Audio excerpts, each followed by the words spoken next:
નમસ્કાર, ન્યૂઝ બુલેટિનમાં આપનું સ્વાગત છે। હું છું પંકજ। શરૂઆત એક મોટા સમાચારથી કરીશું। મહારાષ્ટ્રના રાજકારણમાં ભૂકંપ આવ્યો છે। એપિસેન્ટર સુરત બન્યું છે। મહારાષ્ટ્રમાં રાજકીય ગરમાવો વધ્યો છે અને રેલો સુરત સુધી પહોંચ્યો છે, કારણ કે શિવસેનાથી નારાજ તેના જ ધારાસભ્યોએ સુરતમાં ધામા નાખ્યા છે।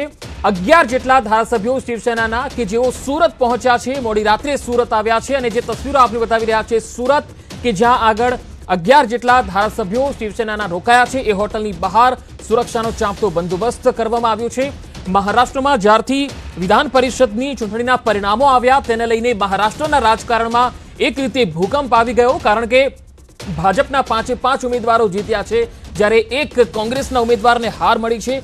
મહાવિકાસ આઘાડીની જે સરકાર મહારાષ્ટ્રની સરકાર છે અને એમાં જે ઉમેદવારો ઉદ્ધવ ઠાકરે ઉભા રાખ્યા હતા તેમાંથી ભાજપના 5 ઉમેદવાર જીતી ગયા છે અને એક તેમનો હારી ગયો છે। અને તેને લઈને જ ઉદ્ધવ સરકારને એક મોટો ઝટકો છે, કારણ કે ઉદ્ધવ સરકારના જ શિવસેનાના જ ધારાસભ્ય છે તેમણે ક્રોસ વોટિંગ કર્યું અને તેના કારણે જ આ નારાજગી જે છે એ હવે ખુલીને બહાર આવી છે।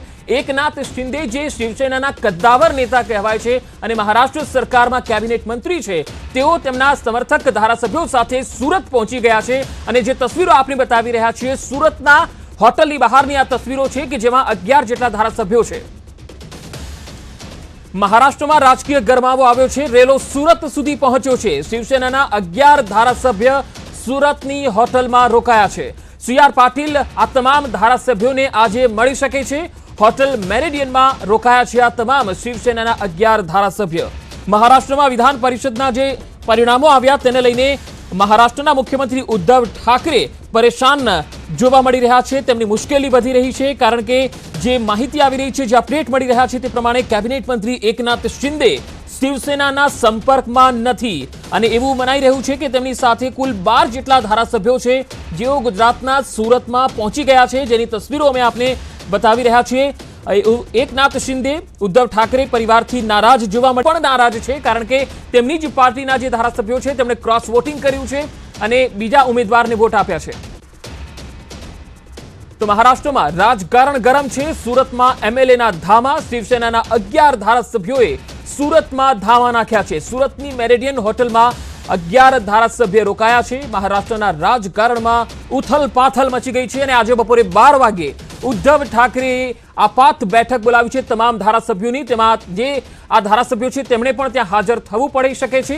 હવે આજની બેઠકમાં ખ્યાલ આવશે કે આ જે 12 ધારાસભ્યો છે એ આ બેઠકમાં હાજર રહે છે કે કેમ।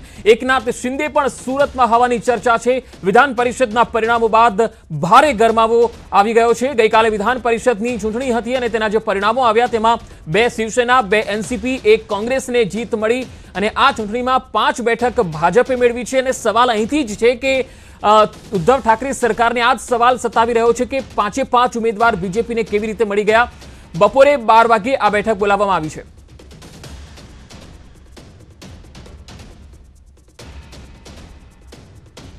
सूरत संवाददाता कीर्तिश पटेल जुड़ा है, मुंबई थी वसीम अंसारी पर जुड़ा है। वसीम, सबसे पहले मैं आपके पास आऊंगा। मुंबई में आज बैठक है, फिर शिंदे के साथ गुजरात क्यों गए हैं सभी के सभी 12 एमएलए? क्या खतरे में है उद्धव सरकार?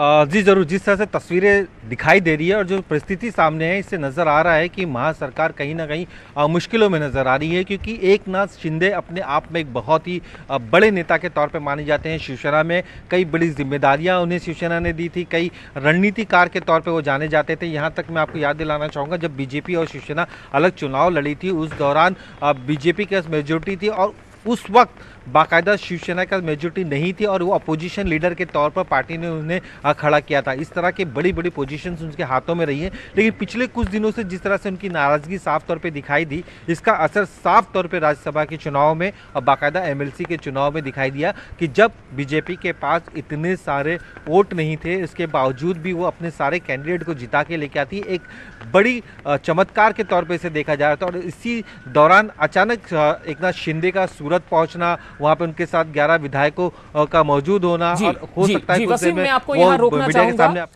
મારી સાથે સુરતથી સંવાદદાતા કીર્તિશ પટેલ પણ જોડાયેલા છે। કીર્તિશ, અત્યારે જે હોટલની બહાર જે પોલીસનો ચુસ્ત બંદોબસ્ત ગોઠવવામાં આવ્યો છે, હાલ આપણી પાસેથી જાણવા માંગીશું કે કેટલા ધારાસભ્યો અત્યારે ત્યાં હોટલમાં રોકાયા છે, કયા કયા ધારાસભ્યો છે?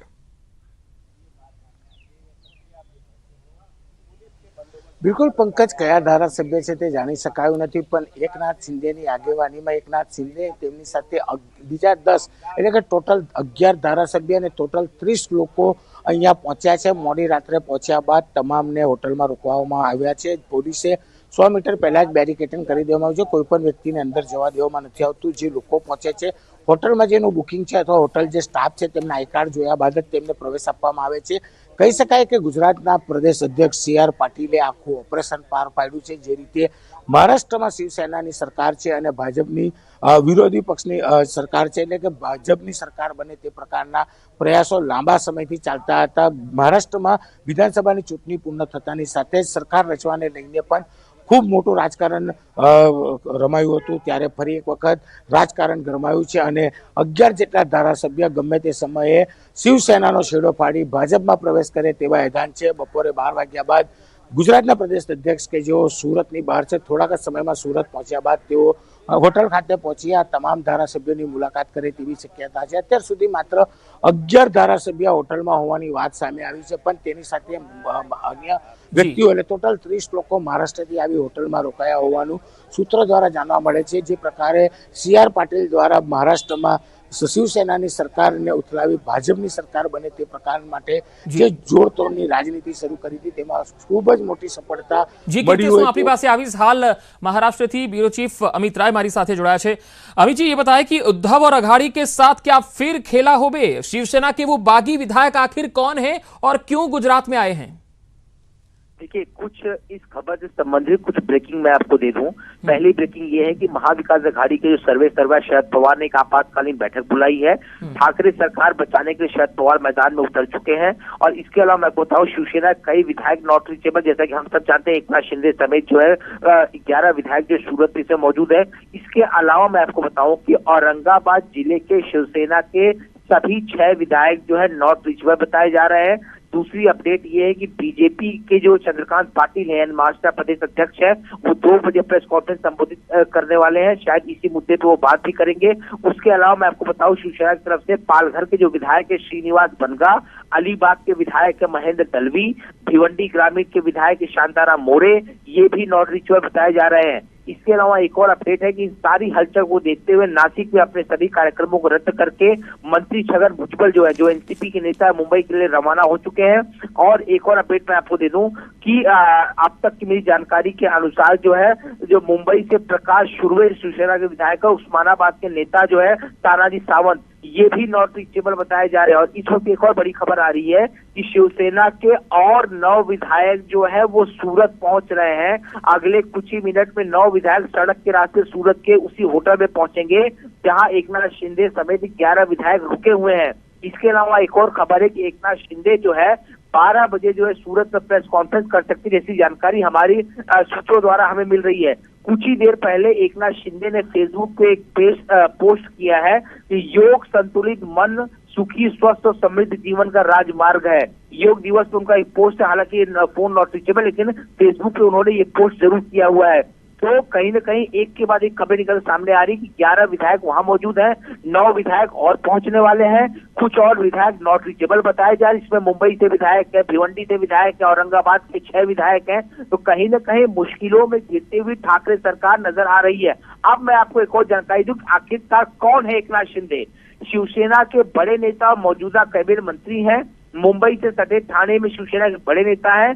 शिवसेना को ठाणे सहित कई जगहों पर मजबूत करने में उनकी अहम भूमिका है. लोगों के बीच उनका एक बड़ा समर्थन है. शिवसेना में भी बड़े कार्यक्रम का आयोजन करने की जिम्मेदारी एकनाथ शिंदे की होती है.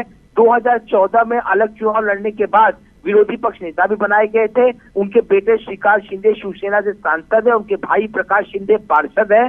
पिछले कुछ समय से नाराज चले एकनाथ शिंदे, जानबूझकर साइडलाइन किए जाने की बात जो है उनकी सामने आ रही है. यहाँ पर सभी पार्टियों के नेताओं से उनके अच्छे जो है संबंध बताए जा रहे हैं और शिवसेना कई विधायकों का एकनाथ शिंदे को समर्थन है. और मैं आपको बताऊं कि बहुत बड़े रणनीतिकार के रूप में माने जाते हैं, कद्दावर नेता हैं, लेकिन जिस तरह से राज्यसभा में के चुनाव में और एमएलसी के चुनाव में उनकी रणनीतिकार को नहीं यूज किया शिवसेना ने, उनको साइडलाइन रखा गया. जिसकी वजह ये हुई कि राज्यसभा में बीजेपी ने जो 3 उम्मीदवार खड़े किए थे, वोट कम होने के बावजूद तीनों उम्मीदवार जीत गए. और विधान परिषद चुनाव में जो 5 उम्मीदवार खड़े किए गए थे, पांचवें उम्मीदवार के लिए वोट कम था, फिर भी जो है वोटों में सेंध लगाकर बीजेपी पांचवी सीट निकाल गई। तो कहीं न कहीं ये एकनाथ शिंदे नाराज चल रहे हैं। कल इसी को देखते हुए देर रात 12 बजे उद्धव ठाकरे ने बैठक भी बुलाई, वहां पे कुछ शिवसेना के विधायक पहुंचे, लेकिन एकनाथ शिंदे समेत कई विधायकों के फोन नॉट रीचेबल थे। और आज सुबह खबर आ रही कि वो सूरत में मौजूद है एक होटल में, और कहीं न कहीं जो है बहुत बड़ा उलटफेर देखने को मिल सकता है। इसी को देखते हुए 12 बजे उद्धव ठाकरे ने बैठक बुलाई है यहाँ पर अपने वर्षा बंगलों पे। और वहीं दूसरी तरफ जो है जो सर्वे सर्वा इस महाविकास आघाड़ी के शरद पवार, उन्होंने भी बैठक बुलाई है। जी अमित, मैं आपके पास आ रहा हूं। एक बड़ी खबर हाल મહારાષ્ટ્રના રાજકારણ અંગે સૌથી મોટા સમાચાર, વધુ 9 ધારાસભ્યો પણ સુરત પહોંચી રહ્યા છે। શિવસેનાના વધુ 9 ધારાસભ્યો પણ સુરતમાં આવી રહ્યા છે, એટલે કે 11 પહેલા જ રાત્રે પહોંચી ચૂક્યા છે અને હજુ 9 જેટલા ધારાસભ્યો માર્ગ પરિવહન દ્વારા સીધા સુરત આવી રહ્યા છે અને એવું પણ મનાઈ રહ્યું છે કે આજે બપોરે 12 વાગ્યાની આસપાસ એકનાથ શિંદે સુરતમાં પ્રેસ કોન્ફરન્સ કરી શકે છે અને ક્રોસ વોટિંગને લઈને જે રીતે ઉદ્ધવ સરકાર નારાજ જોવા મળી રહી છે અને 12 વાગે આજે ઉદ્ધવ ઠાકરે જે બેઠક બોલાવી છે તેમાં તમામ ધારાસભ્યોને હાજર રહેવા માટે કહેવાયું છે, પરંતુ સંવાદદાતા અમિત રાયે જે રીતે માહિતી આપી છે કે ઘણા બધા ધારાસભ્યો નારાજ છે અને હજુ 9 જેટલા ધારાસભ્યો સુરત પહોંચી રહ્યા છે। અલીબાગ એમએલએ મહેન્દ્ર દલવી, ભિવંડીના એમએલએ શાંતારામ પણ છે।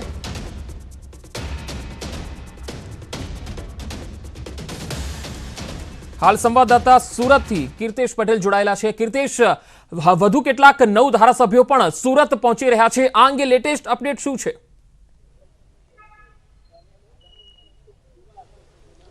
બિલકુલ પંકજ, થોડાક જ સમયમાં મહારાષ્ટ્રથી નીકળેલા 9 ધારાસભ્ય બાય રોડ સુરતની આ જ હોટલમાં પહોંચે તે પ્રકારની વ્યવસ્થા કરવામાં આવી છે। બીજી બાજુ ભારત સરકારના અધિકારીઓ પહોંચી રહ્યા છે, પોલીસના ઉચ્ચ અધિકારીઓ પહોંચી રહ્યા છે અને ગુજરાત પ્રદેશ પ્રમુખ કે જેઓના યોગ દિવસના ખાસ કાર્યક્રમ અમદાવાદ અને ગાંધીનગર હતા તેઓ મોડી રાત્રે રદ કરી દીધા છે, તેઓ પણ સુરતમાં જ હાજર છે। ગમે તે સમયે તેઓ પણ આ હોટલમાં પહોંચી અને કહી શકાય 12 વાગ્યા બાદ ગમે ત્યારે મીડિયાને સંબોધી આ મામલે મોટા ખુલાસા કરે તેવી શક્યતાઓ છે।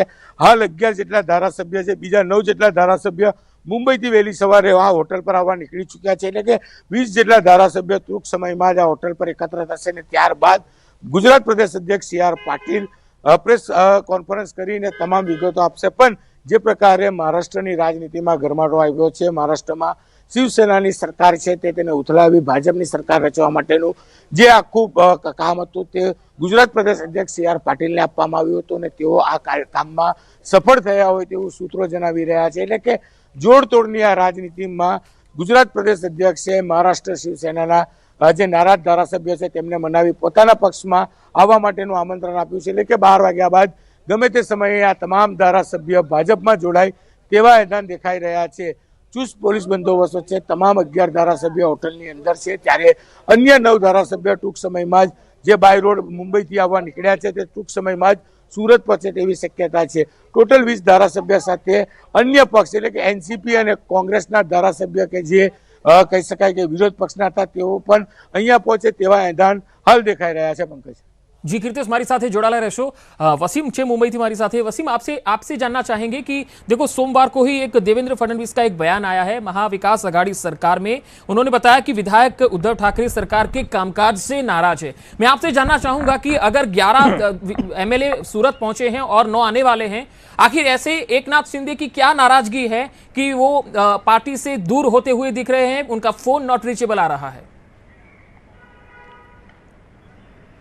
देखिए, सबसे पहले मैं आपको बताना चाहूँगा कि एकनाथ शिंदे जो पहले कतार के नेता माना जाते हैं, जिन्हें शिवसेना की लिस्ट में उद्धव ठाकरे के बाद सबसे ज़्यादा अहमियत दी जाती है। यहाँ तक कि अगर ये भी कहा जाता है कि अगर शिवसेना एक मत पे उनके साथ पूरे बहुमत आती है और कभी उद्धव ठाकरे सीएम नहीं बनते हैं तो एकनाथ शिंदे एक ऐसा चेहरा है जो मुख्यमंत्री के तौर पे पेश किए जा सकते हैं। लेकिन पिछले कुछ दिनों में 2014 के बाद जिस तरह से शिवसेना में बहुत सारी चीज़ें बदली हैं, जिसमें से खास करके देखा गया है कि आदित्य ठाकरे जब चुनावी मैदान में उतरे और चुनावी मैदान में उतरने के बाद कहीं ना कहीं एकनाथ शिंदे का जो कद है उस पर साफ तौर पर असर देखने को मिला। भले ही 2014 के दौरान उन्हें विरोधी पक्ष पार्टी के नाम अपोजिशन लीडर की एक पदवी दी गई थी, और ये बहुत सारी जो स्थानिक चुनाव होते हैं वहाँ पे भी जो एक रणनीतिकार के तौर पे बाकायदा एकनाथ शिंदे का इस्तेमाल किया जाता था, वहाँ पे उन्हें कहीं ना कहीं दूर करते हुए पार्टी नज़र आ रही है। और जिस तरह से पार्टी में उनकी पकड़ है, कई बड़े बड़े चुनावों में उन्होंने अपनी जो काबिलियत है वो साबित की है, पार्टी को कई बार ऐसे मोड़ से निकाला है जिस वक्त उन्हें काफ़ी ज़रूरत है। और अब अगर उनकी नाराज़गी राज्यसभा से पहले से ही शुरू हो चुकी है, ये बताया जा रहा था कि वो एक उम्मीद पे थे कि जब ये अलायंस की सरकार बनेगी तो उस वक्त हो सकता है पार्टी उन्हें मुख्यमंत्री के तौर पर पेश करे, लेकिन ऐसा नहीं हुआ। जिस तरह से महाविकास आघाड़ी की सरकार बनी थी उस दौरान शरद पवार ने गुजारिश की थी कि आप उद्धव ठाकरे को कि आप सीएम बने, और उस दिन से एक बड़ा मंत्रालय उन्हें ज़रूर दिया गया था, लेकिन जो दूरियां थी वहां से शुरुआत हो चुकी। अब जब आदित्य ठाकरे के चुनाव मैदान में आने के बाद राजनीति के, और जिस तरह से उन्होंने मंत्रालय लिया है या फिर अयोध्या दौरा जाते हैं तो संजय राउत कहीं ना कहीं आगे होते हैं, और कई ऐसे दौरे आदित्य ठाकरे के हैं जो उन्हें दरकिनार किया जाता है। राज्यसभा का जो चुनाव था उस दौरान भी ये उम्मीद लगाई जाती कि बड़ी भूमिका उनको दी जाएगी, लेकिन ऐसा वहाँ पे भी नहीं हुआ, एमएलसी के चुनाव में भी नहीं हुआ। तो ये मनाने की कोशिश उनसे ज़रूर की जा रही, लेकिन ये गुस्सा साफ तौर पे यहाँ पे दिखाई दिया। अब इसका असर सिर्फ शिवसेना पे ही नहीं पड़ेगा, खास करके महाविकास आघाड़ी की जो दूसरी पार्टी है कांग्रेस में, इसमें भी साफ तौर पे नजर बनाकर एकनाथ शिंदे ने रखा है, बीजेपी ने रखा है। हो सकता है कि कांग्रेस से कई बड़े नेता एकनाथ शिंदे के टच में हो, और जिस तरह से विधायकों की नाराजगी थी कि जो उन्हें फंड दिए जाते थे वो फंड पूरी तरीके से उन्हें नहीं मिल पाते थे, जिसकी वजह से कामकाज में उनके क्षेत्र में काफी दिक्कतें जी, वसीम मैं आपके पास आ रहा हूं, लेकिन अभी दर्शकों को बता दें, आप જે દ્રશ્ય જોઈ રહ્યા છો એ મહારાષ્ટ્ર સરકારની ગાડીઓનો કાફલો જે છે અને સુરક્ષા બંદોબસ્તમાં જે પોલીસ જવાનો છે તે હાલ જોવા મળી રહ્યા છે સુરતની હોટલની બહાર, જ્યાં મહારાષ્ટ્ર સરકારની ગાડીઓ જે છે તે આવી રહ્યું છે અને સુરત એપી સેન્ટર બન્યું છે, કારણ કે મહારાષ્ટ્રની અંદર જે રાજનીતિ ગરમાઈ છે ત્યાંથી જે નારાજ ધારાસભ્યો છે તેનો એક મોટો જૂથ સુરતમાં આવ્યો છે અને 11 ધારાસભ્યો તો ઓલરેડી મોડી રાત્રે આવી ચૂક્યા છે। મહારાષ્ટ્ર સરકારની જે ગાડીઓ છે એ આપ જોઈ શકો છો કે સુરતની હોટલની બહાર એક બાદ એક અહીંયા આવી રહી છે। પોલીસનો પણ ચાંપતો બંદોબસ્ત ગોઠવવામાં આવ્યો છે। એવું પણ મનાઈ રહ્યું છે કે સીઆર પાટીલ પણ આ ધારાસભ્યોને આજે મળવા જઈ શકે છે। રાજકીય વિશ્લેષક દિલીપ ગોહિલ આપણી સાથે જોડાયેલા છે। દિલીપભાઈ, આપણે પૂછવા માંગીશું કે મહારાષ્ટ્રની અંદર જે રીતે ધારાસભ્યો નારાજ જોવા મળી રહ્યા છે અને શિવસેનાની સામે ખુલીને અત્યારે જોવા મળી રહ્યા છે, 20 જેટલા ધારાસભ્યો તો ગુજરાતમાં આવી ગયા છે। ગુજરાત કનેક્શનને લઈને આપનું શું માનવું છે? શા માટે ગુજરાત આવ્યા? ગુજરાતનું કનેક્શન બીજા કોઈ અર્થમાં નથી, સૌથી નજીક છે અને ગુજરાતમાં બીજેપીનું રાજ્ય છે એટલે અહીં એમને સારી રીતે રાખી શકાય છે। આપણે જાણીએ છીએ જ્યારે પણ આવી ભાગફોડ કરવાની હોય ત્યારે ધારાસભ્યોને સલામત સ્થળે લઈ જવા પડે। ગુજરાતમાંથી કોંગ્રેસના ધારાસભ્યોને લઈ જવાના હતા તો કર્ણાટક લઈ ગયા હતા, કારણ કે ત્યારે ત્યાં જેડીએસ અને કોંગ્રેસની સરકાર હતી, એટલે અહીં બીજેપીની સરકાર છે, નજીક છે મુંબઈથી, મહારાષ્ટ્રથી, એટલે એ સિવાય બીજો કોઈ ગુજરાત કનેક્શન નથી। સીઆર પાટીલ એ પ્રદેશ પ્રમુખ છે એટલે એમને મળે એ વાત બરાબર છે, પણ આ ઓપરેશનમાં ફડણવીસનું મૂળભૂત રીતે ઓપરેશન છે। ભૂતપૂર્વ સીએમ મહારાષ્ટ્રના એ ખાસા સક્રિય છે અને જ્યારથી આ ત્રણેય પક્ષોની સંયુક્ત સરકાર બની છે, અઘાડી સરકાર, સંયુક્ત અઘાડી સરકાર એમને કહેવામાં આવે છે, મહાઆઘાડી સરકાર, એમને તોડવા માટે અને ભાજપની સરકારની રચના કરવા માટે સતત પ્રયાસો ચાલી રહ્યા છે। અત્યાર સુધી સફળતા નથી મળી। શરદ પવાર પણ બહુ ચાલાક રાજકારણી છે એટલે ગમે એમ રીતે એ ટાળી રહ્યા છે કે આ ત્રણેય પક્ષો સાથે રહે, શિવસેના, એનસીપી અને કોંગ્રેસ। પરંતુ ક્યારેક તો આ થવાનું હતું, કારણ કે આપણે જાણીએ છીએ એ વખતે પણ શિવસેના અને ભાજપને જ બહુમતી મળી હતી અને સરકાર શિવસેના અને બીજેપીની બનવી જોઈતી હતી પણ નહોતી બની, કારણ કે શિવસેનાને સીએમનું પદ નહોતું મળી રહ્યું। એટલે જૂનો ભૂતકાળ આપણને યાદ છે અને એને કારણે શિવસેના એ કોંગ્રેસ અને એનસીપીનો સાથ લીધો અને સરકાર બની। એટલે આ ક્યારેક તો થવાનું હતું, ક્યારે થાય એની રાહ જોવાતી હતી।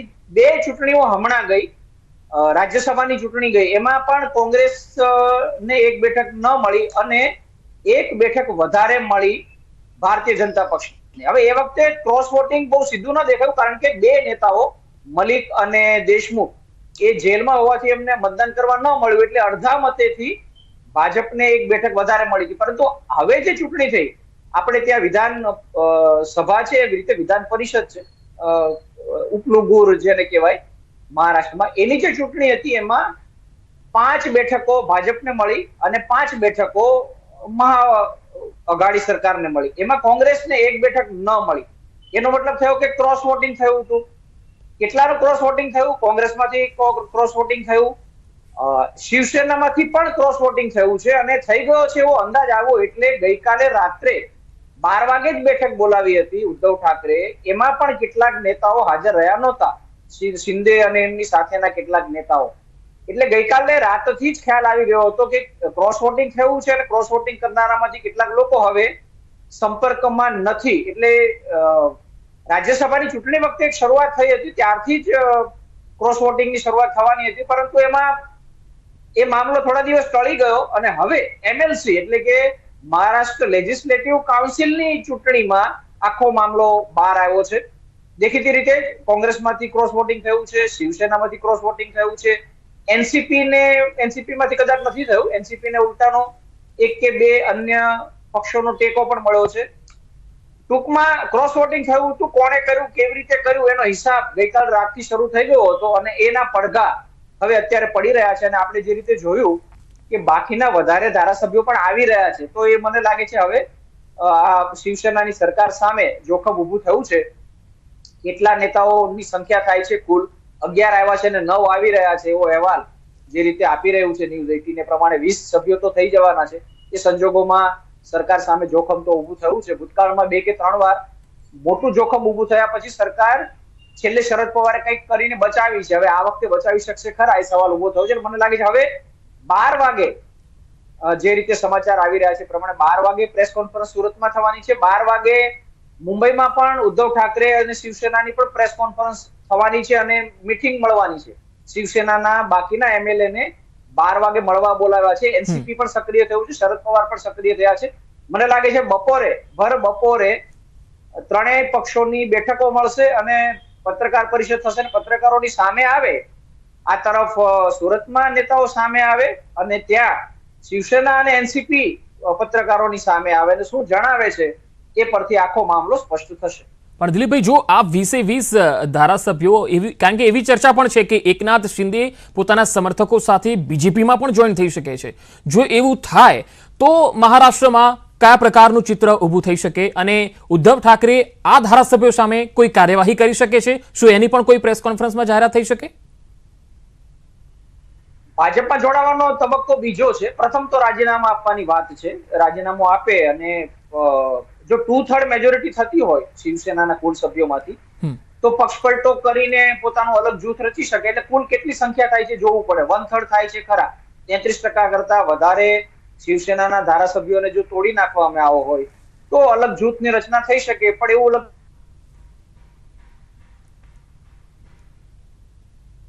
બિલકુલ, હું આપણી પાસે આવીશ. હાલ આપ જે દ્રશ્ય જોઈ રહ્યા છો દર્શકો, એ મહારાષ્ટ્ર સરકારની ગાડી જે સુરત હોટલમાં જે ધારાસભ્ય રોકાયા છે ત્યાં જતા જોઈ શકો છો આપ. તેમની ગાડીનો કાફલો એક બાદ એક આવી રહ્યો છે અને એવું કહેવાય છે કે હજુ 9 ધારાસભ્યો શિવસેનાના અહીંયા આવી રહ્યા છે, સુરત આવી રહ્યા છે, આ હોટલમાં આવી રહ્યા છે. અને આજે 12 વાગે અહીંયા એકનાથ શિંદે સુરતથી પ્રેસ કોન્ફરન્સ કરી શકે છે. નારાજ જોવા મળી રહ્યા છે શિવસેનાથી.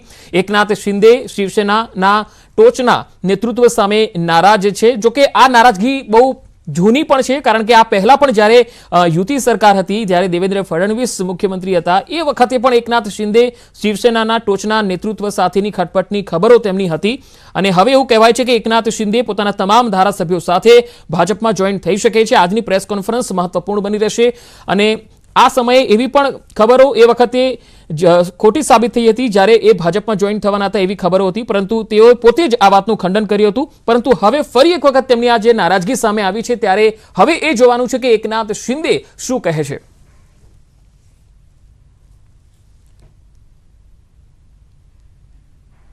તો આ તમામ અપડેટ પર અમારી નજર રહેશે. હાલ રોકાઈશું એક બ્રેક માટે.